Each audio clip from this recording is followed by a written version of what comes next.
ವೈದಿಕ ಜ್ಯೋತಿಷ್ಯ ಶಾಸ್ತ್ರದ 12 ರಾಶಿಗಳಲ್ಲಿ ಒಂದು ರಾಶಿ ಆಗಿರುವಂತಹ ತುಲಾ ರಾಶಿಯವರ ಗುಣ ಸ್ವಭಾವ ವಿಶಿಷ್ಟವಾದದ್ದು. ಅವರದು ಸಾಮಸ್ಯ ಹಾಗೂ ಘನತೆಯ ವ್ಯಕ್ತಿತ್ವ.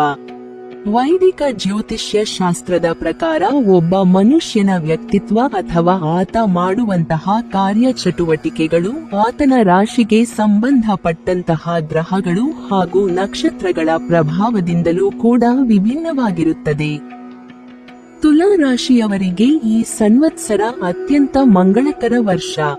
ಗ್ರಹಗಳ ಶುಭ ಪ್ರಭಾವವು ಎಲ್ಲಾ ಕ್ಷೇತ್ರಗಳಲ್ಲಿ ಅಭಿವೃದ್ಧಿ, ಸಂತೋಷ ಮತ್ತು ಸಂಪತ್ತು ತರುತ್ತದೆ. ತುಲಾ ರಾಶಿಯವರಿಗೆ ಎಲ್ಲಾ ರೀತಿಯಲ್ಲಿ ಅನುಕೂಲಕರವಾಗಿರುತ್ತದೆ. ಉದ್ಯೋಗ ಮತ್ತು ವ್ಯಾಪಾರ ಕ್ಷೇತ್ರಗಳಲ್ಲಿ ಅಭಿವೃದ್ಧಿ, ಆರ್ಥಿಕ ಸ್ಥಿರತೆ, ಕೌಟುಂಬಿಕ ಸಮಸ್ಯೆಗಳ ಪರಿಹಾರ, ಆಧ್ಯಾತ್ಮಿಕ ಅಭಿವೃದ್ಧಿಯಂತಹ ಅನೇಕ ಮಂಗಳಕರ ಫಲಿತಾಂಶಗಳಿವೆ.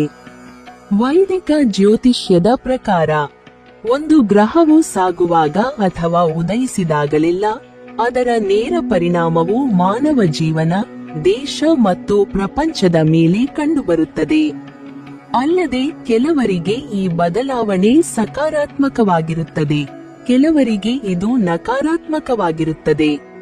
ಛಾಯಾಗ್ರಹವಾದ ಕೇತು ಸೂರ್ಯನಿಂದ ಆಳಲ್ಪಡುವ ಸಿಂಹ ರಾಶಿಯನ್ನು ಪ್ರವೇಶಿಸಲಿದೆ. ಕೇತು ಗ್ರಹವು ಸುಮಾರು 18 ತಿಂಗಳುಗಳ ನಂತರ ಸಂಚಾರ ಮಾಡಲಿದೆ. ಕೇತುವಿನ ಸಂಚಾರದ ಪರಿಣಾಮವು ಎಲ್ಲಾ ರಾಶಿಚಕ್ರ ಚಿಹ್ನೆಗಳ ಮೇಲೂ ಇರುತ್ತದೆ. ಕೇತು ಗ್ರಹದ ರಾಶಿಚಕ್ರದಲ್ಲಿನ ಬದಲಾವಣೆಯು ನಿಮಗೆ ಸಕಾರಾತ್ಮಕವಾಗಲಿದೆ, ಏಕೆಂದರೆ ಕೇತು ಗ್ರಹವು ನಿಮ್ಮ ರಾಶಿಯಿಂದ ಆದಾಯ ಮತ್ತು ಲಾಭದ ಸ್ಥಾನಕ್ಕೆ ಸಾಗಲಿದೆ. ಆದ್ದರಿಂದ ಈ ಅವಧಿಯಲ್ಲಿ ನಿಮ್ಮ ಆದಾಯದಲ್ಲಿ ಅಗಾಧವಾದ ಬೆಳವಣಿಗೆಯನ್ನು ನೀವು ನೋಡುತ್ತೀರಿ. ಹಠಾತ್ ಆರ್ಥಿಕ ಲಾಭ ಮತ್ತು ಸಿಲುಕಿಕೊಂಡ ಹಣ ಮರಳುವ ಸಾಧ್ಯತೆಗಳಿವೆ. ಹಣಕಾಸಿನ ಯೋಜನೆಗಳು ಯಶಸ್ವಿಯಾಗುತ್ತವೆ ಮತ್ತು ಆರ್ಥಿಕ ಸ್ಥಿತಿ ಬಲವಾಗಿರುತ್ತದೆ.